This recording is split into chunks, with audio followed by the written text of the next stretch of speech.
जय श्री कृष्णा। धार्मिक व्रत कथा में आपका दिल से स्वागत है। आज हम सुन रहे हैं श्री कृष्ण भगवान की बाल लीला। श्री शुकदेव जी कहते हैं, प्रेषित यदुवंशियों के कुल पुरोहित थे श्री गर्गाचार्य जी। वे बड़े ही तपस्वी थे। वासुदेव जी की प्रेरणा से वे एक दिन नंद बाबा के गोकुल में आए। उन्हें देखकर नंद बाबा को बड़ी प्रसन्नता हुई थी। वे हाथ जोड़कर उठकर खड़े हुए और उनके चरणों में उन्होंने प्रणाम किया। इसके बाद समय भगवान ही इस भाव से उनकी पूजा की कि जब गर्गाचार्य जी आराम से बैठ गए और विधि पूर्वक उनका आतिथ्य सत्कार हो गया, तब नंद बाबा ने बड़ी ही मधुर वाणी से उनका अभिनंदन किया और कहा, भगवान आप तो समय पूर्ण काम और फिर भी मैं आपकी क्या सेवा करूं। आप जैसे महात्माओं का हमारे जैसे गृहस्थ के घर आ जाना हमारा परम कल्याण कारण है। हम तो घरों में इतने उलझ रहे हैं कि इन प्रपंचों में हमारा चित्त इतना दीन हो रहा है कि हम आपके आश्रम तक भी नहीं आ सकते। हमारे कल्याण के सिवा आपके आगमन का और कोई हेतु नहीं। प्रभु, जो बात साधारण इंद्रियों की पहुँच के बाहर है अथवा भूत और भविष्य गर्भ में निहित है, वह भी ज्योतिषी शास्त्र द्वारा प्रत्यक्ष जान ली जाती है। आपने उसी ज्योतिषी और शास्त्री की रचना की है। आप ब्रह्मवेताओं में श्रेष्ठ, इसीलिए मेरे इन दोनों बालकों के नामकरण आदि संस्कार आप ही कर दीजिए, क्योंकि ब्राह्मण जन्म से ही मनुष्य पात्र का गुरु है। गर्गाचार्य जी ने कहा, नंद जी, मैं सब जगह यदुवंशों के आचार्य के रूप में प्रसिद्ध हूँ। यदि मैं तुम्हारे पुत्र के संस्कार करूँगा तो लोग समझेंगे यह तो देवकी का पुत्र है। कंस जी बुद्धि पूरी, वह पाप ही सोच सकता है।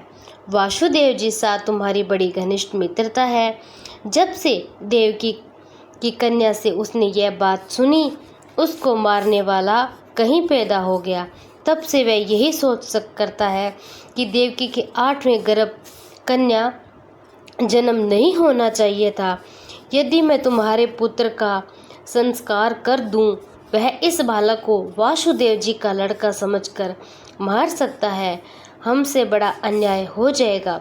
नंद बाबा कहने लगे, आचार्य जी, आप चुपचाप इस एकांत गौशाला में केवल सवचित वाचन करके इस बालक का नामकरण संस्कार मात्र कर दीजिए।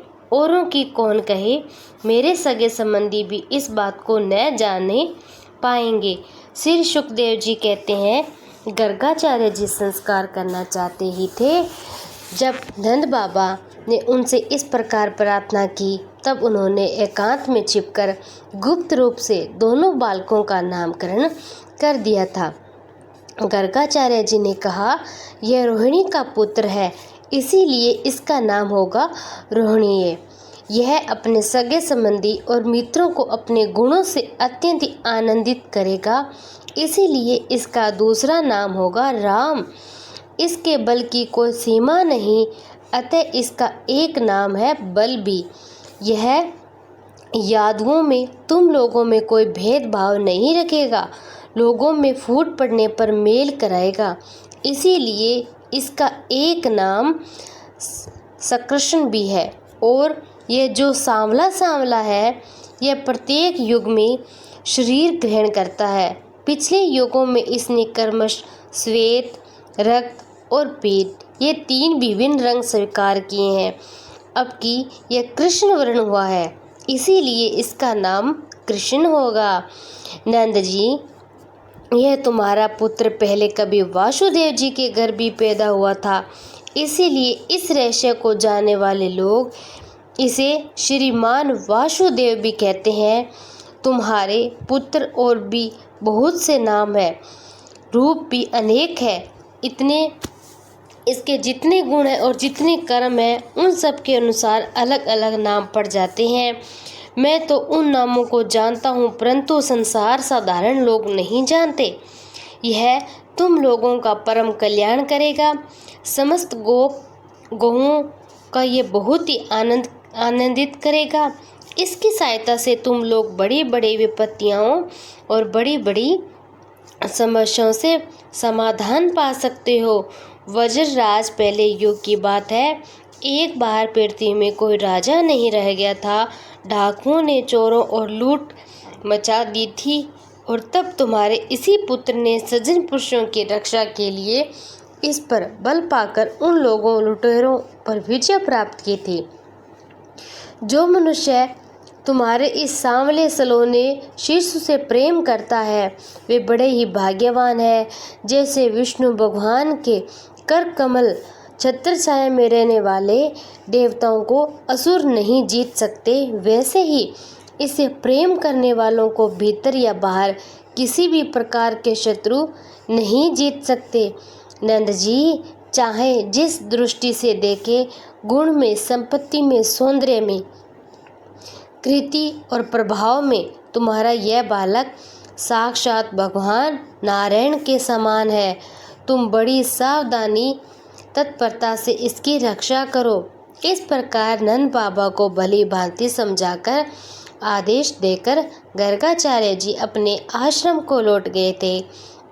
उनकी बात सुनकर नंद बाबा को बड़ा ही आनंद हुआ था। उन्होंने ऐसा समझा कि मेरी सब आशाएं लालसाएं पूरी हो गई हो, मैं अब कृत और धन्य हो गया हूँ।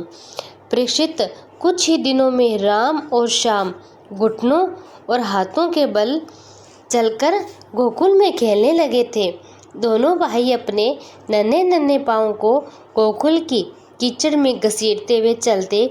उस समय उनके पाँव और कमर के घुंघरू रुंझुन रुंझुन बजने लगते। वह शब्द बड़ा भला मालूम पड़ता था। वे दोनों समय वह ध्वनि सुनकर खिल उठते थे। कभी कभी वे रास्ते चलते किसी अज्ञात व्यक्ति के पीछे हो जाते, फिर जब देखते यह तो कोई दूसरा है, तब झक से रुक जाते और डरकर अपनी माताओं और रोहिणी और यशोदा के पास लौट आते। माताएं यह सब देखकर स्नेह से भर जाती, उनके स्तनों के दूध की धाराएं बहने लगती। जब उनके दोनों नन्हे नन्हे से शिशु अपने शरीर पर कीचड़ अंगराग लगाकर लौटते, तब उनकी सुंदरता और ही बढ़ जाती। माताएं उन्हें आते ही दोनों हाथों से गोद में लेकर हृदय से लगा लेती, स्तनपान कराने लगती। जब वे दूध पीने लगते, बीच बीच में मुस्कुराकर अपनी माताओं की ओर देखने लगते, तब वे उनकी मंद मंद मुस्कान, छोटी छोटी अंगुलियां, भोला बाला मुँह देखकर आनंद के समुद्र में डूबने उतरने लगती। जब राम और श्याम दोनों कुछ और बड़े हुए, तब वज्र में घर के बाहर ऐसी ऐसी बाल लीलाएं करने लगे थे श्री कृष्ण, जिन्हें गोपियां देखते ही रह जाती। जब वे किसी बैठे हुए बछड़े की पूंछ पकड़ लेते और बछड़े डरकर इधर उधर भागते, तब वे दोनों और भी जोर से पूंछ पकड़ लेते और बछड़े उन्हें घसीटते हुए दौड़ने लगाते। गोपियाँ अपने घर का काम धंधा छोड़कर यह सब देखने लग जाती और हंसते हंसते लोटपोट हो जाती, परम आनंद में मगन हो जाती। कन्हैया और बलदाऊ दोनों ही बड़े चंचल थे, बड़े खिलाड़ी थे।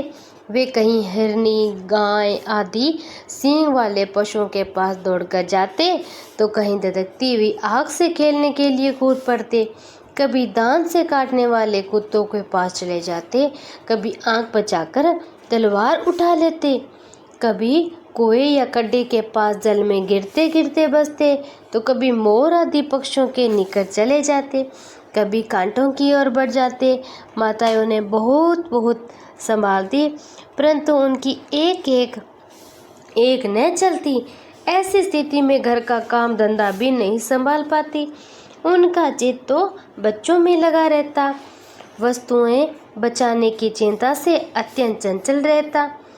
अब राज कुछ ही दिनों में यशोदा और रोहिणी के लाडले लाल घुटनों का सहारा लिए बिना अन्यास ही खड़े होकर गोकुल में अब चलने लगे थे। ये ब्रजवासियों के कन्हैया समय भगवान और परम सुंदर मधुर। अब वे और बलराम अपनी उम्र के ग्वाल वालों अपने साथ लेकर खेलने के लिए वज्र में निकल पड़ते थे और वज्र की भाग्यवती गोपियाँ उन्हें देखती ही रहती। हर तरह खेल खेलते। उनके बचपन की चंचलताएं बड़ी ही अनोखी होती, गोपियों में बड़ी ही सुंदर और मधुर लगती। एक दिन सब के सब इकट्ठे होकर नंद बाबा के घर आई। यशोदा माता को सुना सुना कर कन्हैया की करतूत कहने लगी, अरे ये यशोदा, ये तेरा कन्हैया बड़ा ही नटखट हो गया है।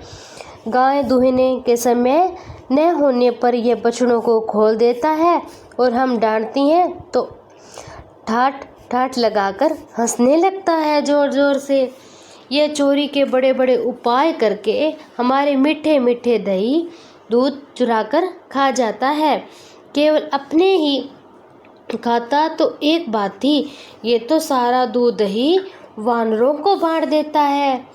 जब वे भी पेट भर जाने पर नहीं खा पाते तो ये हमारे मटकों को ही फोड़ डालता है। यदि घर में कोई वस्तु इसे नहीं मिलती तो ये घर और घर वालों पर बहुत ही खींचता है और हमारे बच्चों को रुलाकर भाग जाता है। जब हम दूध दही छींकों पर रख देती हैं तो इसके छोटे छोटे हाथ वहाँ तक नहीं पहुँच पाते। तब यह बड़े बड़े उपाय रचता है, कहीं 2-4 पीढ़ियों को एक स्थान पर रख देता है और कहीं उखल पर चढ़कर पीढ़ा रख देता है और कभी कभी तो अपने सीधे साधी कंधे पर ही चढ़ जाता है। अब जब इतने पर ही काम नहीं चलता तब ये नीचे से उन बर्तनों में छेद कर देता है। इसे इस बात की पक्की पहचान रहती है कि किस छींके में किस बर्तन में क्या रखा है। ऐसे ढंग से छेद करना जानता है कि किसी को पता तक न चले। जब हम अपनी वस्तुओं को बहुत अंधेरे में छिपा देती हैं तब नंदरानी, तुमने जो इस बहुत से मणिये आभूषण पहना रखे हैं उनके प्रकाश से हम आप ही सब कुछ देख लेती हैं। इसके शरीर में भी ऐसी ज्योति है कि जिसे इसे सब कुछ दिख जाता है। ये इतना चालाक है कि कब कौन कहाँ रहता है इसे पता होता है। जब हम घर के काम धंधों में उलझी रहती हैं तब ये अपना काम बना लेता है। ऐसे करके ये हमसे बातें करता है, उल्टे हमें ही चोर बनाता है। ऐसा है आपका लल्ला यशोदा रानी, अपने घर का मालिक बन जाता है। ये तो इतना ही नहीं, ये हमारे लीपे पोते स्वच्छ घरों में ये खराब कर देता है। तनिक देखो तो इसकी ओर, वहाँ तो चोरी के अनेकों उपाय करके काम बनाता है और यहाँ ऐसा लग रहा है कि मानो पत्थर की मूर्ति खड़ी हो। वाह रे भोले वाले। कन्हैया इस प्रकार गोपियाँ कहती जाती है और श्री कृष्ण भीतर चकित नेत्रों से युक्त मुखमंडल से देखती ही जाती है। उनकी यह दशा देखकर नंदरानी यशोदा जी उनके मन का भाव ताड़ लेती है। उनके हृदय में स्नेह और आनंद की बाढ़ आ जाती है। वे इस प्रकार हंसने लगती है जैसे लाडले कन्हैया को बात की उल्हाना भी दे पाती और डांटने की बात तक नहीं सोच पाती। एक दिन बलराम आदि ग्वाल बाल श्री कृष्ण के यहाँ चले गए थे और इस प्रकार कहने लगे, साथ खेल रहे थे। उन लोगों ने माँ यशोदा के पास आकर कहा, माँ कन्हैया ने मिट्टी खाई है और पकड़ लिया। उस समय श्री कृष्ण आंखें डर के मारे नीचे देख रहा था। यशोदा मैया ने डांट कर कहा, क्यों रे नटखट, तुम बहुत ढीठ हो गया है। तूने अकेले में छिपकर मिट्टी क्यों खाई? देख तो मेरे दल के तेरे सखा क्या कर रहे हैं, तेरे बड़े भैया क्या बता रहे हैं, उनकी ओर तो देख। अब भगवान श्री कृष्ण के माँ, मैंने तो मिट्टी नहीं खाई, ये तो सब झूठ बोल रहे हैं। यदि तुम इन्हीं के बात सच मानती हो तो मेरा मुख तुम्हारे सामने है, तुम अपनी आंखों से देख लो। यशोदा जी ने कहा, अच्छी बात है, यदि ऐसा है तो मुंह खोल। अब माता के ऐसा कहने पर भगवान श्री कृष्ण ने अपने मुंह तो खोल दिया। हे परीक्षित, भगवान श्री कृष्ण का ऐश्वर्य अनंत, वे केवल लीला के लिए तो मनुष्य के बालक बने हुए थे। यशोदा जी ने देखा कि उनके मुंह में चर अचर संपूर्ण जगत विद्यमान है, आकाश व शून्य जिसमें किसी की गति नहीं, दिशाएं, पहाड़, द्वीप और समुद्र के सहित सारी पृथ्वी, बहने वाली वायु, विद्युत, अग्नि, चंद्रमा, तारों के साथ संपूर्ण ज्योतिर्मंडल, जल, तेज, पवन, प्राणियों के चलने फिरने का आकाश, विकारिक अहंकार, कार्य देवता, मन, इंद्रिय, पंच मात्राएं और तीनों गुण श्री कृष्ण के मुख में अब दिखाई दे रहे थे। प्रेषित, जीव, काल, स्वभाव, कर्म, उनकी वासना और शरीर आदि के द्वारा विभिन्न रूपों में दिखने वाला यह सारा विचित्र संसार, संपूर्ण वज्र, अपने आप को यशोदा जी ने श्री कृष्ण के नन्हे से खुले हुए मुख में देखा। वे बड़ी शंका में पड़ गई। वे सोचने लगी, ये तो कोई सपना तो नहीं था। भगवान की माया, कहीं मेरी बुद्धि में कोई भ्रम तो नहीं हो गया।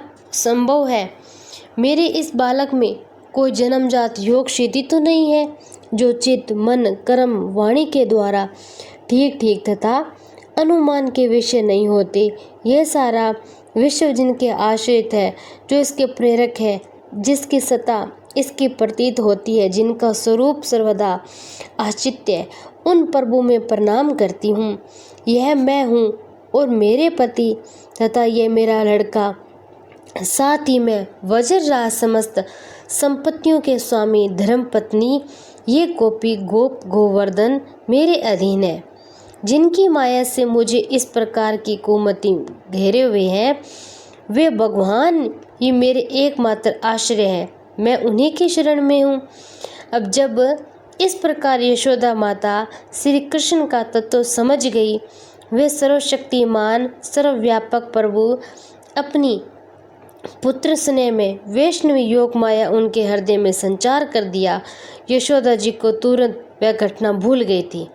उन्होंने अपने दुलारे लाल को गोद में उठा लिया। जैसे पहले उनके हृदय में प्रेम का समुद्र उमड़ता रहता, वैसे ही फिर उभरने लगा था। सारे वेद, उपनिषद, सांख्य, योग, भक्तजन जिनके महत्व गीत गाते, अघात नहीं, उन्हीं भगवान को यशोदा जी अपना पुत्र मानती थी। राजा परीक्षित ने पूछा कि भगवान नंद बाबा, ऐसा कौन सा बहुत बड़ा मंगलमय साधन किया और परम भाग्यवती यशोदा जी ने भी ऐसी कौन सा तपस्या की थी, जिसके कारण समय भगवान ने अपने श्री मुख से उनका सतपान किया था, और भगवान श्री कृष्ण की वे बाल लीलाएं जो वे अपने ऐश्वर्य और महत्व आदि छिपाकर ग्वाल बालों में करते, इतनी पवित्र, उनका सुनने और कीर्तन करने वाले लोग भी सारे पाप ताप शांत हो जाते हैं। त्रिकालदर्शी ज्ञानी पुरुष आज भी उनका गान करते रहते हैं। वे ही लीलाएं उनके जन्मदाता माता पिता देव वासुदेव देखने तक को नहीं मिलती। नंद यशोदा उनका अपार सुख लूट रहे हैं, इसका क्या कारण है? श्री सुखदेव जी ने कहा, हे परीक्षित, नंद बाबा पूर्व जन्म में एक श्रेष्ठ वासु थे। उनका नाम था द्रोण और उनकी पत्नी का नाम था धरा।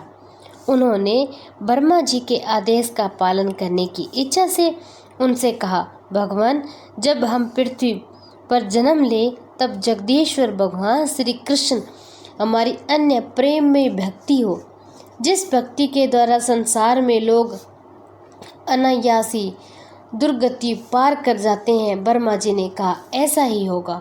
वे ही भगवान में द्रोण वज्र में पैदा हुए और उनका नाम हुआ नंद, और वे ही तरह इस जन्म में यशोदा के नाम से उनकी पत्नी हुई।